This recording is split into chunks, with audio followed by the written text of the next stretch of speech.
Слава Фавала. Ev rikade bahse pestrin bunar kent hemi cihane da. Çedbitan damemın buti pestrin bunar.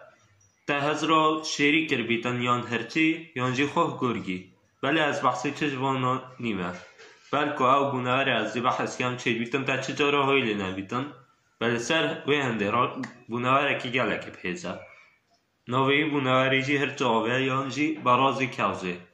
Her vakis navi diyar ev bunara آوه دا جیتن و باراکتر سرکرزه جیتن بله جمسر باشور و ناف دارستان تمری جی دا اتات نیا دیتن اره او چه تشتک و هرچه آوه کریا پسترین بونور اگر دانانا وی بونوری درز آیکه دا شسترین بونورا نه اگر هزالش کرد تراسی دا آب بونوره و چند میلیمتر که درج اگر که درش نیا اگر سرکی دانانا وی بونوری درز آیکه پسترین بونوران دا هزا برگیری آویه ده تاقیق کرنا ده بونهره ها تا تاقیق کرن دست پیکل دیف برگیری آوی بو هزا گرمیه واسه ها تازانین که اف بونهره چیتن حتی سال پلا بن صفره بجیتن و حتی 105 پلن سیلیزی و فشار اکاشش جاره هند جه فشار خندک و ماریانو که نویترین جه زریعه ده هر واسه ها تدانون بر هزا ناوکی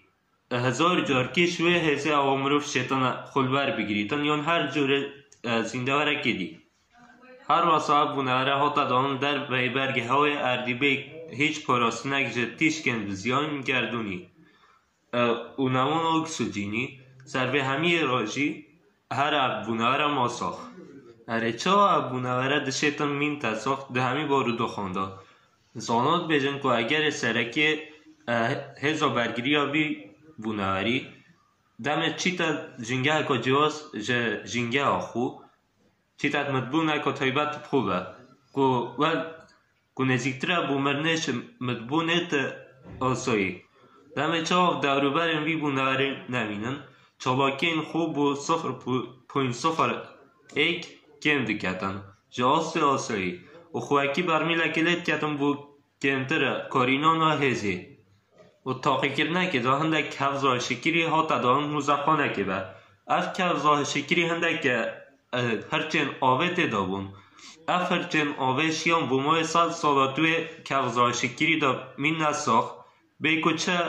آریشه که بوچه بیتون پشتی را بونه بی بله وان بونه ورم پیس هنده به هزی جیه تنگ اگر پلا گرمی